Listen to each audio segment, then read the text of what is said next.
अल्हम्दुलिल्लाहि वकफ़ा वसलामुन अला इबादिहिल्लज़ीना इस्तफ़ा अम्मा बअद। अऊज़ु बिल्लाहि मिनश शैतानिर रजीम। बिस्मिल्लाहिर रहमानिर रहीम। अला बिज़िक्रिल्लाहि तत्मइन्नुल क़ुलूब। सुब्हान रब्बिका रब्बिल इज़्ज़ति अम्मा यसिफ़ून व सलामुन अलल मुरसलीन वल्हम्दुलिल्लाहि रब्बिल आलमीन।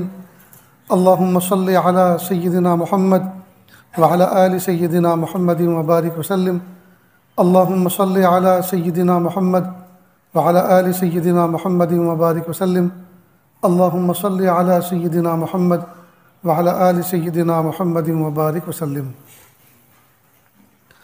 आज पूरी दुनिया में हर इंसान सुकून की तलाश में मारा मारा फिर रहा है और हर बंदा ये चाहता है कि मुझे पुरसुकून ज़िंदगी मिले, मेरे बच्चे पुरसुकून रहें, बीवी पुरसुकून रहे, मैं ख़ुद अपनी फैमिली में पुरसुकून ज़िंदगी गुजारूँ। और इस सुकून की तलाश में हर बंदा रात और दिन मेहनत कर रहा है, हर बंदा रात और दिन मेहनत कर रहा है। फिर हर आदमी अपनी अपनी चॉइस के एतबार से सुकून तलाश करता है। कोई सोचता है कि घर बन जाएगा तो फिर टेंशन फ्री, फिर सुकून के साथ ज़िंदगी गुजारूँगा, तो उसका टारगेट और हदफ है आला किस्म का घर बनाना या ख़रीदना।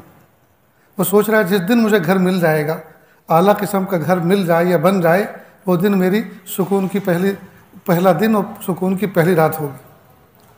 बाज़ लोग सोचते हैं कि मैं एक बाइक तलाश कर रहा हूँ, वो अगर मुझे मिल जाए तो मुझे सुकून मिल जाएगा, तो उसका सुकून की चाबी अटकी हुई है बाइक के मिलने पर। बाज़ लोग ये सोच रहे हैं कि मैं इस तरह से इस फैमिली में इस लड़की से निकाह कर लूँ तो मुझे सुकून मिल जाएगा।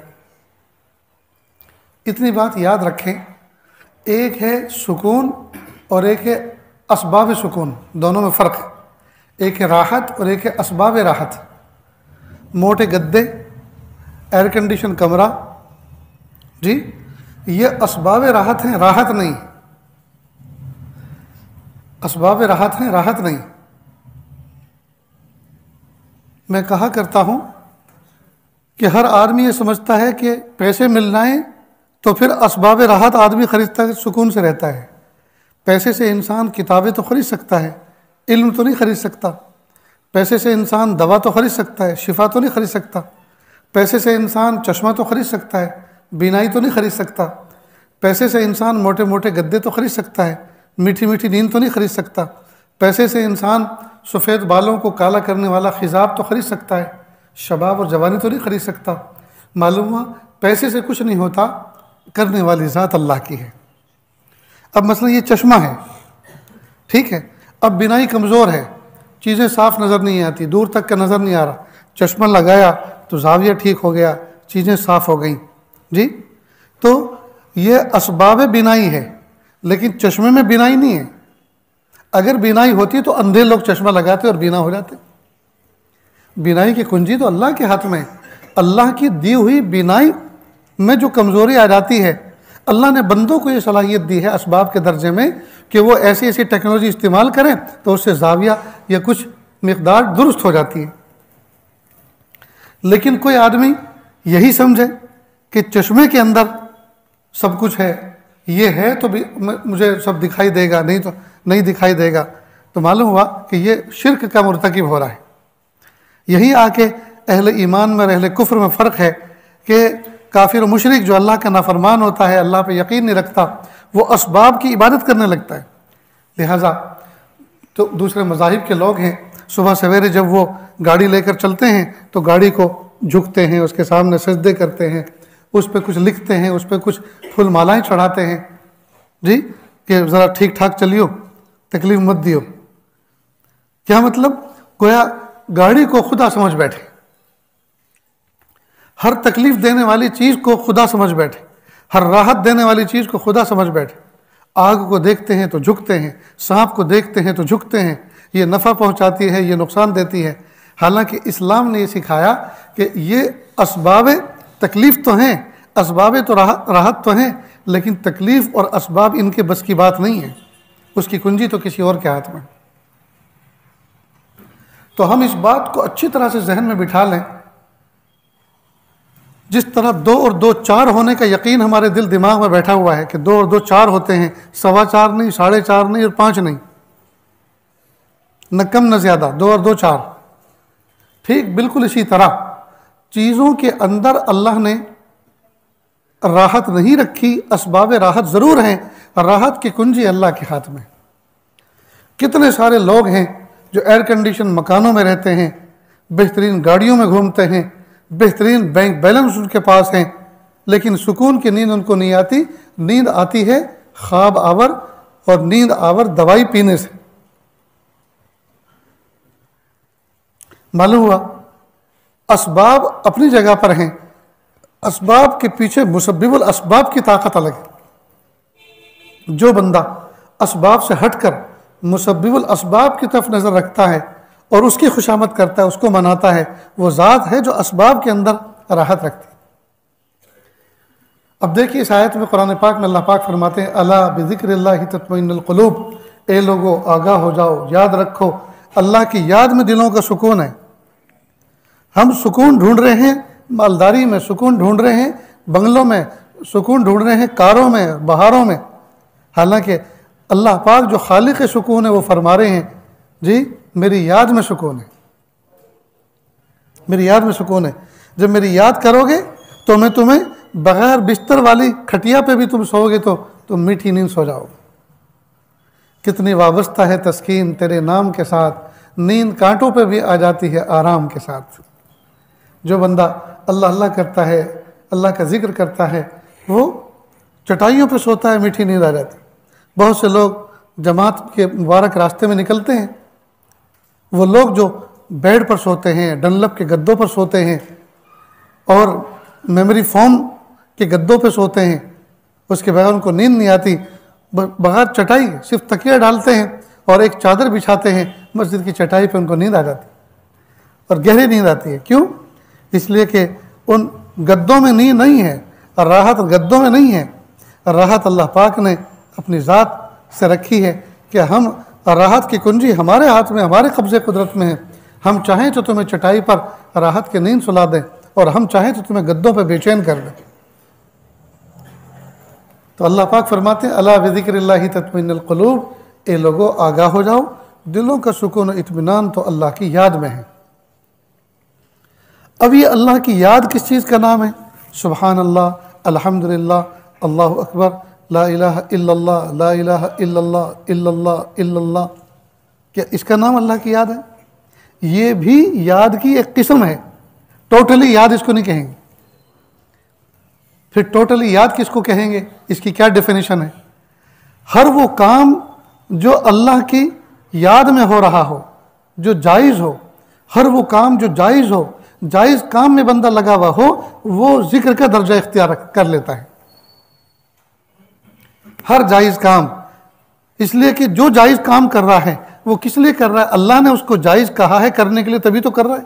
मालूम अल्लाह के हुक्म से कर रहा है और अल्लाह के हुक्म को पूरा करना यही तो जिक्र है। लिहाजा रिज़्क़ हलाल कमाने की मेहनत करना ये भी जिक्र। दुकान पर बैठकर हलाल रोज़ी कमाने की कोशिश करना ये भी जिक्र। केले ले लो केले, केले ले लो केले, आलू ले लो आलू, ये जो लारी पर लगाकर सदा लगाते फिरते हैं ये भी जिक्र। इसलिए कि अल्लाह का हुक्म पूरा करने के लिए हलाल रोज़ी कमाना निकला है। इसको केले ले लो केले की सदा लगाने पर जो मुजाहदा हो रहा है, इसको वही अजर मिलेगा जो सुबहान अल्लाह अल्हम्दुलिल्लाह का जिक्र करने पर जो मुजाहदा होता है उस पर अजर मिलता है। इसलिए कि हर जायज़ काम वो जिक्रुल्लाह बन जाता है, हर जायज़ काम जिक्रुल्लाह बन जाता है।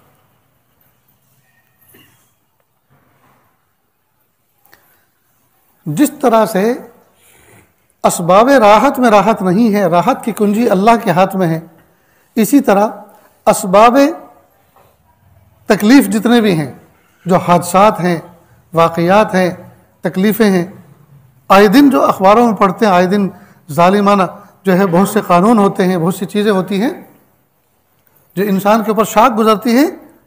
बज़ाहिर ये असबाब तकलीफ़ हैं, लेकिन असबाब तकलीफ़ के पीछे मुसब्बिबुल असबाब अल्लाह की ज़ात है, मुसब्बिबुल असबाब अल्लाह की ज़ात है। इसलिए दोस्तों इस बात को अच्छी तरह से समझ लें। जैसे 2 और 2 4 का यकीन हमारे पास है, इसी तरह समझ लें असबाब राहत में राहत नहीं और असबाब तकलीफ़ में तकलीफ़ नहीं, इनके पीछे मुसब्बिबुल असबाब अल्लाह की ज़ात है। वो चाहे तो राहत की चीज़ों को तकलीफ़ वाला बना दे और वो चाहे तो तकलीफ़ की चीज़ को राहत वाला बना दे। इस मौके पे मैं फिर वही वाक़या आपको सुनाता हूँ जो इससे पहले भी इस जगह पे भी और मुख्तलिफ़ जगहों पे भी इस आजिज़ ने सुनाया। कुरान पाक में अल्लाह फरमाते हैं, हज़रत मूसा अलैहिस्सलाम हाथ में आसा लेकर खड़े हैं। वह मतिल कभी यमीनी के या मूसा, ए मूसा आपके दाएं हाथ में क्या है? काला ही आसा है, प्यारे अल्लाह ये तो मेरी लाठी है। अतवक्कल अलैहा, इस पर मैं टेक लगाता हूँ और इसके ज़रिए से मैं दरख्तों पर इसको मार कर अपनी बकरियों को चारा चराता हूँ, पत्ते झाड़ कर उनको खिलाता हूँ। वली अफ़ीहा मारिब उखरा, और इस असे के साथ मेरे और भी मकासद वाबस्ता हैं। कहीं मिसाल के तौर पर घड़ा है, पानी भरा हुआ है, उसकी डेप्थ का अंदाज़ा लगाना है कितना गहरा है, तो इसको डाल के देख लेता हूँ जी। और कई मरतबा इसको कंधे पे लेके चलता हूँ और इसके ऊपर कोई गठड़ी पीछे लटका लेता हूँ, हैंग कर लेता हूँ। वली अफ़ीहा मारिब उखरा, इसके साथ मेरे और बहुत से मारिब, बहुत से मकासद हैं जो वाबस्ता हैं। गोया अल्लाह पाक ने पूछा कि ए मूसा आपके हाथ में, दाएं हाथ में क्या है? पूछने वाले अल्लाह, जो मूसा के बारे में भी जानते हैं कि ये कौन है, और मूसा अलैहिस्सलाम के हाथ में जो लाठी है वो लाठी किस दरख्त का जुज़ है, किस दरख्त की डाली काट के बनाई गई है, उसके बारे में भी जानते हैं। अल्लाह मूसा के भी खालिक हैं अलैहिस्सलाम, और अल्लाह उस दरख्त के भी खालिक हैं जिसका वो कटा हुआ जुज़ है, वो आसा। सब कुछ जानने के बावजूद अल्लाह ने पूछा, देखें मूसा क्या जवाब देते हैं। तो मूसा अलैहिस्सलाम ने सिर्फ लाठी कह के बात ख़त्म नहीं की, बल्कि लाठी के फ़वाइद पर एक छोटी सी तकरीर कर डाली। लाठी के फ़वाइद पर, वो लाठी वो इस्तांबुल के अंदर जी, कुस्तुनतुनिया में तोप कापे जी म्यूज़ियम के अंदर रखी हुई है। अल्लाह पाक ने उसको देखने का मौका अता फरमाया, असाए मूसा। तो लाठी के फ़वाइद पर छोटी सी तकरीर कर डाली। अल्लाह पाक ने कहा, अच्छा मूसा इतने काम की चीज़ है तो ज़रा छोड़ दो इसको। जब अल्लाह ने कहा छोड़ दो, तो हज़रत मूसा अलैहिस्सलाम ने हुज्जत नहीं की कि क्यों प्यारे अल्लाह, आपने पूछा ये क्या है, मैंने कहा लाठी है, अब कह रहे छोड़ दो, तो मेरा जवाब पसंद नहीं आया। हुज्जत नहीं की। मालूम हुआ बड़ा अपने छोटे को कोई हुक्म दे तो उस पर दलील हुज्जत नहीं करनी चाहिए, फ़ौरन मान लेना चाहिए। फ़ौरन छोड़ दी।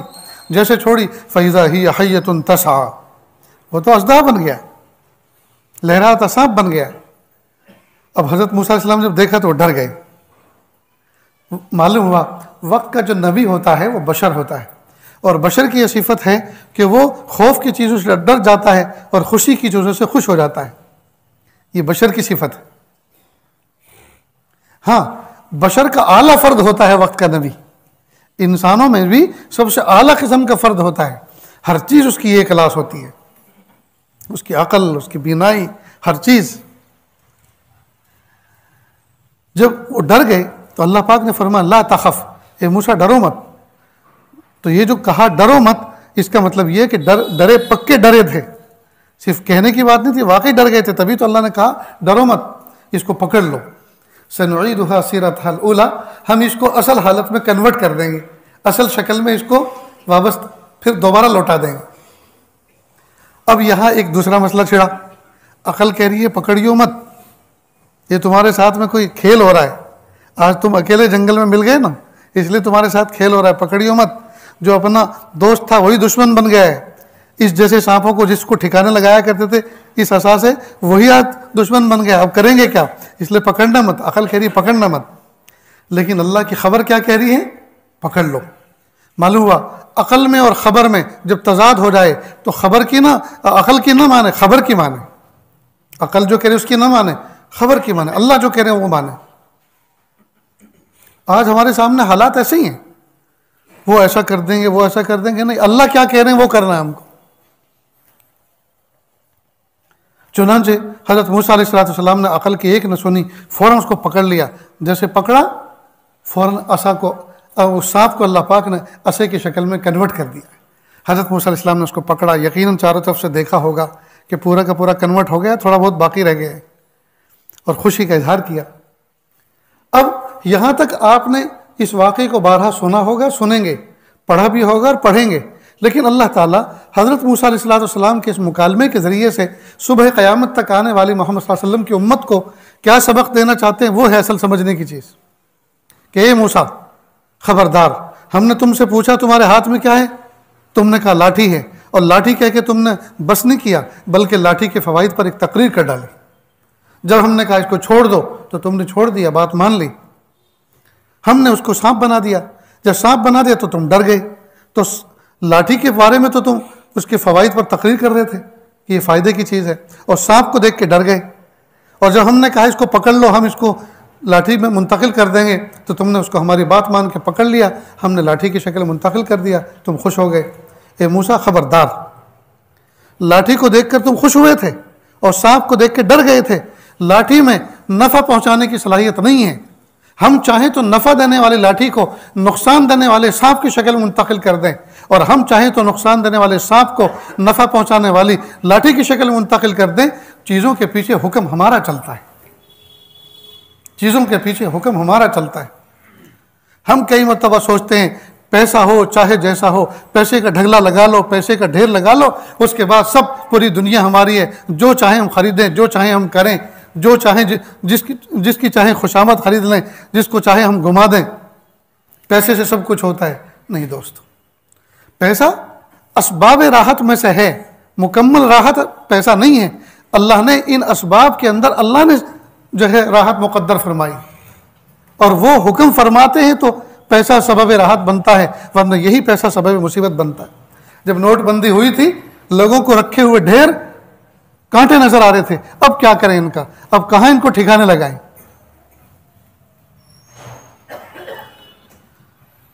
इसलिए दोस्तों, जिस तरह 2 और 2 4 का हमें यकीन है, इसी तरह हम इस बात को अच्छी तरह से यकीन के दर्जे में अपने जहन में बिठा लें कि असबाब राहत में राहत नहीं, अल्लाह के हुक्म से राहत पहुंचती है।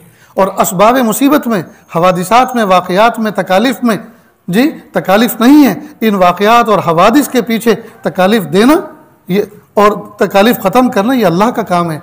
तो जब मुअस्सिर हकीकी, फ़ाइल हकीकी अल्लाह की ज़ात है, तो उसी रब की खुशामद क्यों ना करें। फिर हज़रत मूसा अलैहिस्सलाम के ज़माने में अफलातून नाम का एक फ़लसफ़ी था, उसने जहन के अंदर एक सवाल बनाया, और सवाल ये कि ये जो आसमान है, आसमान का कुत्र, ये दायरा, अगर इसको कमान मान लिया जाए और अल्लाह ताला की पैदा करदा जितनी मुसीबतें हैं उनका तीर बना लिया जाए, उनका तीर मान लिया जाए, और चलाने वाली ज़ात अल्लाह की मान ली जाए, तो इस तीर व कमान से कौन बच सकता है। इसलिए कि चलाने वाला रब ऐसा निशानची कि उसका निशाना कभी ख़ता नहीं हो सकता, उसका निशाना कभी ख़ता नहीं हो सकता। और तीर व कमान का हुज्म इतना बड़ा कि उसके दायरे से कोई निकल नहीं सा, हर शख्स उसकी रेंज में। अब बताइए, चलाने वाले के इस तीर के निशाने से कौन बच सकता है। सैयदना मूसा अलैहिस्सलाम गुजर रहे थे, उन्होंने पूछा, भाई क्या बात है, क्यों मुतफक्किर नजर आ रहे हो। कहा, एक सवाल तो मैंने बना लिया, लेकिन जवाब समझ में नहीं आ रहा। कहा, सवाल क्या है वो सुनाओ। सवाल सुनाया। कहा, जवाब भी सुनो। जवाब बहुत आसान है। कि वो क्या। कहा, जब कमान इतनी बड़ी हो और तीर ऐसा हो और चलाने वाला ऐसा अजीमुशान हो, तो फिर चलाने वाले के कदमों में गिर जाएं, इसलिए कि तीर चलाने वाला अपने कदमों पे कभी तीर नहीं चलाता, अपने कदमों पे कभी तीर नहीं चलाता, उसी के दामन से चिमट जाओ, वह अपने ऊपर कभी तीर नहीं चलाता। ठीक इसी तरह दोस्तों, इन हालात के अंदर मुकम्मल अल्लाह की ज़ात के साथ जुड़ जाएं, वाबस्ता हो जाएं, और जो कमी, कोताही, गलती हमसे हुई है, नदामत के साथ अल्लाह से कहें, मेरे प्यारे अल्लाह, हमारी अक़ल बेकार, हमारी तदबीरें बेकार, जी हमारे प्लान बेकार। रब करीम, आप कादिर मुतलक हैं, आप खालिक हैं, आप राज़िक हैं, आप कादिर हैं हर चीज़ पर। रब करीम, अपनी कुदरत के करिश्मे दिखा दीजिए। अल्लाह, अपनी कुदरत के करिश्मे दिखा दीजिए, और हमारी बदअमली की वजह से, हमारे बदकारियों की वजह से, बदअमली की वजह से जो आप नाराज़ हो गए हैं, अल्लाह, हम आपसे भीख मांगते हैं, आप राज़ी हो जाइए।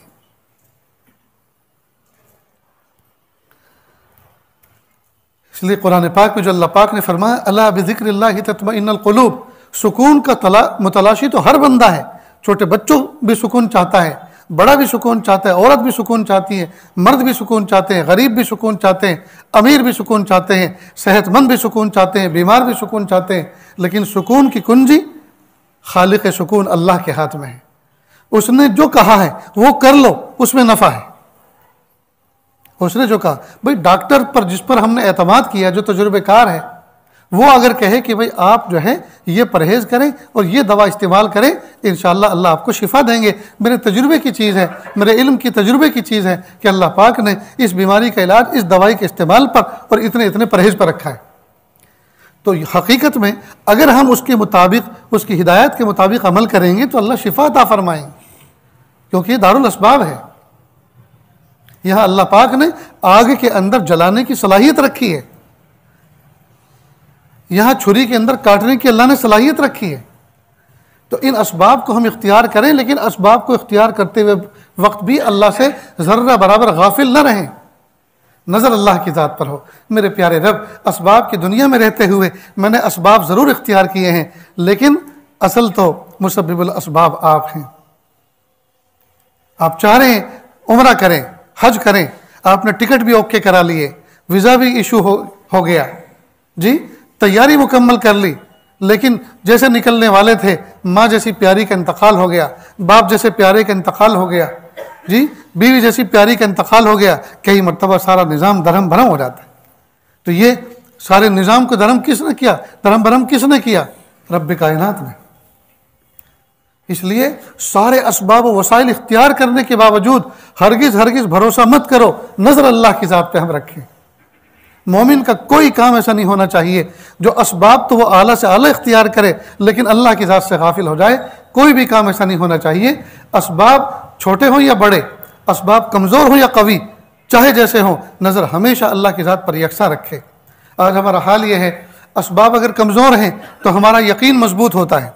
गाड़ी कमज़ोर हो, टायर घिसे हुए हो, स्पेयर व्हील भी पंचर वाला हो और डीजल भी थोड़ा हो, और सबसे बड़ी मुसीबत ये कि जेब में पैसे भी थोड़े हों और सफ़र लंबा हो, तो हादसा से बचने की जितनी दुआएं याद होती हैं सब पढ़ डालते हैं जी, इसलिए कि असबाब कमज़ोर हैं, अल्लाह की मदद चाहिए। और अगर असबाब कवी हों, गाड़ी बिल्कुल नई हो, डीजल बिल्कुल फुल हो और दोनों जेबें भरी हुई हों और साथी भी बड़े जोली किस्म के हों और सफ़र भी बड़ा सुहाना हो, मंजिल भी बड़ी अच्छी हो, तो फिर बिस्मिल्लाह पढ़ना भी भूल जाते हैं, सफ़र की दुआ पढ़ना भी भूल जाते हैं, इसलिए कि सारे असबाब जो कवी हैं उन पर नज़र है। कितनी बुरी बात, ये तो मुनाफ़क़त है दोस्त। कुरान पाक में मुनाफिकों की मिसाल दी है कि जब वो कश्तियों में बैठते हैं और वो अल्लाह ताला से खालिस होकर मुखलिस होकर दुआ करते हैं, इज़ा रकीबू फिल फुल्क दाउल्लाह मुखलिसीन लहुद्दीन, वो इखलास के साथ दुआ करते हैं, और जब पार हो गए तू कौन और हम कौन। नहीं दोस्तों, असबाब चाहे ऐसे हों चाहे असबाब ऐसे हों, हालात चाहे ऐसे हों या ऐसे हों, हर सूरत में नज़र अल्लाह की तरफ बराबर रखें। असबाब को अपना माबूद न बनाएं। इसलिए दोस्तों, चलते फिरते अल्लाह की तरफ अपनी तवज्जो को रखें, काम करें ज़रूर, ऑफिस में बैठें, शानदार ऑफिस बनाएं, फर्नीचर बनाएं, शानदार सीटिंग का निज़ाम बनाएं, बेहतरीन कुर्सी बनाएं, सब कुछ सही, लेकिन कभी भी अल्लाह की याद से गाफिल ना हो। दिल हमेशा अल्लाह की याद के साथ जुड़ा रहे। गो में रहा रही न सितमहाए रोज़गार तेरी, लेकिन तेरे ख्याल से गाफिल नहीं रहा। आज हमारा हाल ये है, अंदर अंदर बेकारी है, बाहर बाहर काम बहुत है। अंदर अंदर बेकारी है, बाहर बाहर काम बहुत है। हर आदमी बिजी, हर आदमी बिजी। किस में बिजी? किसी में बिजी नहीं है, गफलत में बिजी है। जिसको देखो फ़ोन में बिजी, कुरान पाक नहीं पढ़ रहे, फ़ोन पढ़ रहे, फ़ोन पढ़ रहे, दुरूद नहीं पढ़ रहे, फ़ोन पढ़ रहे हैं। नमाज से पहले भी फ़ोन, नमाज के बाद भी फ़ोन, सलाम फिराते के साथ ही फ़ोन। ऐसा लगता है जैसे ये चेक कर रहे हो कि अल्लाह मियाँ ने कोई OTP भेजा, अल्लाह मियाँ ने कोई मैसेज भेज दिया, कितना ट्रांसफ़र कर दिया नमाज की वजह से तुम्हारे अकाउंट में। क्या तमाशे हैं दोस्तों। बच्चे बेचारे, मासूम बच्चे, वो अपने माँ बाप की ममता और मोहब्बत से महरूम हैं। वो आके बैठना चाहते हैं, लेकिन बैठे कैसे? बैठे कैसे? माँ बाप तो फ़ोन में लगे हुए, तो उनको प्यार नहीं मिल रहा। वो भी फिर फ़ोन ढूंढ रहे हैं, हमें भी फ़ोन दिलाओ। वो जान रहे हैं कि माँ बाप के पास फुर्सत नहीं है हमें गोद में बिठाने की, हमें सीने से लगाने की, हमारी पेशानी पर बोसा देने की, हमारा हाथ चूमने की, हमें हमारी हिम्मत अफजाई करने की, हमारा होमवर्क देखने की, हमारा सबक सुनने की और उस पर मुबारकबाद देने की, जी उस पर दुआएं देने की। माँ बाप के पास फुर्सत नहीं है, हम भी फिर गेम खेलना चाहते हैं। फिर वो भी उल्टे सीधे चश्मे देखना शुरू करते हैं और न जाने क्या क्या तमाशे। मेरे भाइयों, अल्लाह के लिए, अल्लाह पाक ने मुझे और आपको इतने बेहतरीन दौर के अंदर पैदा किया है कि इसमें अल्लाह पाक ने असबाब की महराज दी है हमको। देखो इस वक्त ये जो बयान हो रहा है, अगर इसको लाइव कास्ट कर रहा कोई, तो पूरी दुनिया में हर इंसान इस वक्त इसको सुन रहा है। तो देखिए पहले ज़माने में यहाँ से चंद किलोमीटर के गांव में अगर कोई शख्स हमारा बड़ा रहता हो, उससे हम येस और नो का जवाब लेना चाह रहे हो कि फला दिन एक प्रोग्राम है, आप आएंगे कि नहीं आएंगे, तो 3 दिन 4 दिन लगते थे खत का जवाब आने में, और वो भी सिर्फ येस और नो। और आज 1 सेकंड भी नहीं लगती, उसी लम्हे मैसेज आता है कि मैं आऊँगा, कन्फर्म, डन। तो अल्लाह पाक ने कैसे बेहतरीन असबाब दिए, लेकिन इन बेहतरीन असबाब का सही इस्तेमाल नहीं हम कर पा रहे, गलत इस्तेमाल कर रहे हैं, गलत इस्तेमाल कर। इनके ज़रिए से हम जी किताबें पढ़ते, मवाइज़ सुनते, नसीहतें सुनते, ऑनलाइन बहुत से बयानों में हम शरीक होते, मजलिसों में शरीक होते, बहुत से दर्स व तदरीस में शरीक होते। जी आप अगर हदीस दारुल देवबंद की दारुल हदीस में जो हदीस का सबक कोई शेखुल हदीस पढ़ा रहे हैं, और रोज़ाना अगर आप सुनना चाहें तो डेली बेस पर उसी वक्त आप बुखारी शरीफ खोल के बैठ जाइए, और जो सबक वहाँ हो रहा है उसी वक्त आप सुन सकते हैं। अल्लाह पाक ने ऐसे असबाब वसाइल हमें दिए हैं, लेकिन अफसोस हम इन असबाब वसाइल का मिस यूज़ कर रहे हैं, मुस्बत इस्तेमाल नहीं कर रहे, मनफी इस्तेमाल कर रहे हैं।